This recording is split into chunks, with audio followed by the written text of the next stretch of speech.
আমরা আজকের জন্য সুস্পষ্ট কোনো বক্তব্য দিচ্ছি না, তবে আমাদের মধ্যে 8 জনের মধ্যে একটা আলোচনা হয়েছে।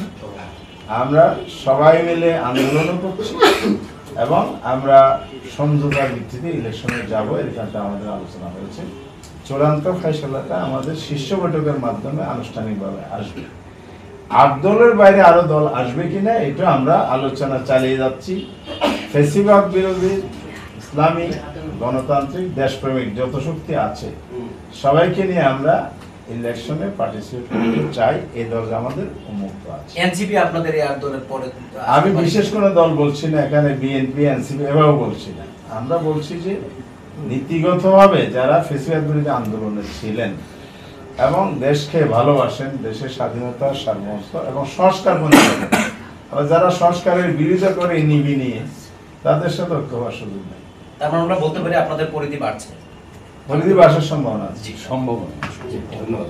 আচ্ছা, বলেছি রিথিং করেন, আমরা এটাও বলেছি অল্টারনেটিভ ওয়ে করেন, আলোচনার দূর বন্ধ করবেন না, শেষ মুহূর্ত পর্যন্ত আলোচনা দিতে পারে।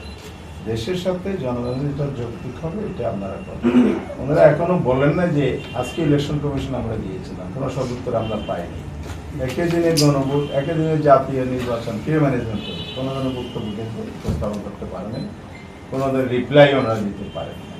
তার মানে গভর্নমেন্টের ভিতরেও এখনো সুস্পষ্টভাবে একটি যদি কেয়া ভোট নেবে সে প্ল্যানিং ঠিকভাবে স্থির করতে পারে। সেই কারণে আমরা বলছি যে আমাদের দাবি থেকে আমরা সরি।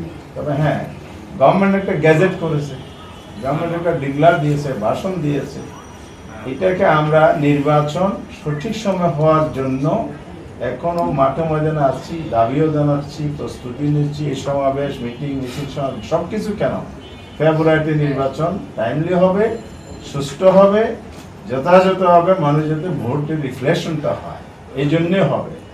তাইলে গণভোট এগিয়ে দিতে হলে সেটা হচ্ছে কিনা এই বিষয়গুলো যদি ধোঁয়াশা আছে, সেই জন্য আমরা আমাদের 5 দফা দাবি থেকে তারপরে নির্বাচনের প্রস্তুতির আন্দোলন দুইটি একসাথে আন্দোলন নির্বাচন। তো সবাইকে